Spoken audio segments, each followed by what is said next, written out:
Hello friends, good morning. Welcome to my channel.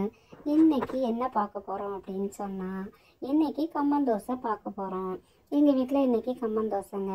அது எப்படி பண்ணணும் அப்படின்னு சொல்லிட்டு இப்போ உங்களுக்கு நான் பண்ணி காமிக்கிறேன்.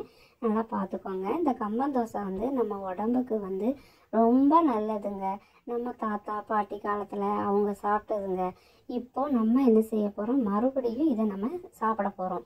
இந்த தோசை சுடும்போதே அப்படி ஒரு மனம் வருங்க. உடம்புக்கும் நல்லது, பிள்ளைங்களும் இதை விரும்பி சாப்பிடுவாங்க.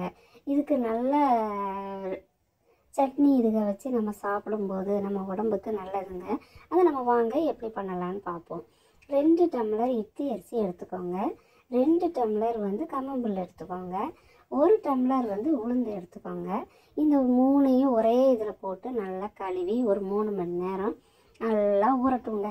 நல்லா ஊறி முடித்ததுக்கப்புறம் நம்ம என்ன செய்ய போகிறோம்னா, அந்த தண்ணி வேணால் வச்சுக்கோங்க, இல்லைன்னு சொன்னால் வடிகட்டிடுங்க. வடியை கட்டிட்டு அதை என்ன செய்யுங்க, ஆட்டோரலில் போட்டு நல்லா அரைங்க. நல்லா நைஸாக வரணும். அதில் நீங்கள் அரைக்கும் போதே என்ன செய்யுங்கன்னா, கொஞ்சம் அதுக்கு தேவையான உப்பை நீங்கள் போட்டுருங்க. போட்டுட்டு நல்லா அரைச்சி முடித்து நல்ல தோசை பதத்துக்கு வரணுங்க. அந்த தோசை பதத்துக்கு வந்த உடனே நம்ம எடுக்க போகிறோம். அதை எடுத்து ஒரு 3 மணி நேரம் ஒரு புளிக்க வைக்கணும். அதை புளிக்க வச்சதுக்கப்புறம் அந்த தோசையை இப்படி சுடணுங்க. கொஞ்சம் முருகலாக வர மாதிரி சுடுங்க. இதை சுட்டுக்கிட்டு இருக்கும் போதே அப்படி ஒரு மனம் வருங்க. இந்த மனத்தை ஆகா கொண்டான்னு சொல்லுங்கள். இதுக்கு கொஞ்சம் காரமாக நம்ம தேங்காய் சட்னி வச்சுக்கலாங்க. வேறு மிளகாய் சட்னி இதுகெல்லாம் பிடிக்கும் உங்கள் காரத்துக்கு ஏற்ற மாதிரி.